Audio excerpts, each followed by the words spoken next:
While many students are away on spring break, faculty and staff on Purdue's campus are preparing for what could be another active severe weather season. We try to use a very basic concept of sirens outside, and we call them the all hazards outdoor warning sirens. And we emphasize the outdoor part because the sirens are not meant to be heard inside a building. So once the sirens go off, we want people to come inside, whether it's a tornado warning, whether it's a shooting event, whether it's a hazardous material release. So basically that sound outside should drive people inside. And that's step one. And then they need to determine, based on what they have received by the other layers of Purdue Alert, whether it's an email, text, the boiler television emergency alerting system activation. We're just now incorporating social media into it, so we're pushing out the information through Twitter and also posting on a Facebook page. So any one of those other layers will tell the stakeholders, the faculty, staff, students, what the incident is, and then they should adjust what they need to do based on that incident. Purdue is not the only one preparing for severe weather season. Communities all across the state are preparing for what Mother Nature may bring this spring.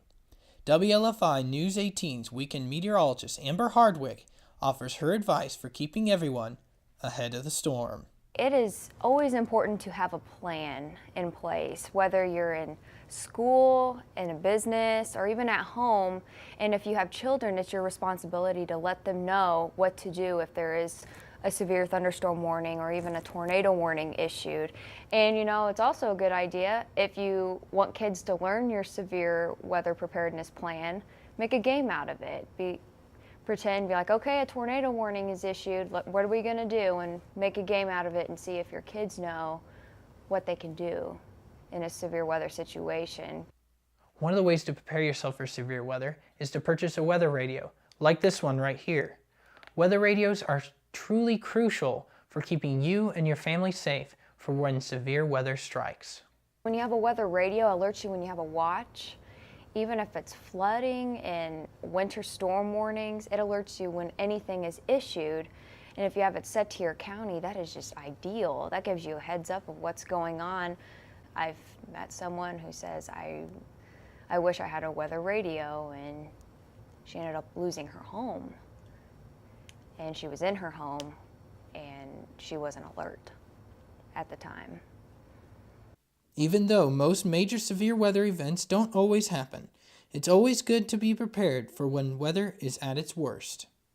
It's very unlikely that we're going to have a tornado, but Tippecanoe County has the highest number of tornado touchdowns of any county in the state of Indiana. So we're driving folks to think about this, even though it may not happen here, or it may not be a significant F4 or F5. But if it is an F4 or F5, we want them to be thinking about the safest location that they happen to be in that specific day. One final tip to mention: if you're out driving and see a tornado in the distance, pull over to the side of the road and find a low-lying area like a ditch and lie as flat as possible in it. Make sure you cover your neck and head with your hands. For more tips and information about severe weather preparedness, go to weather.gov and under the Weather Safety section, click on Severe Weather. Reporting for Fast Track, I'm Josh Gimbel.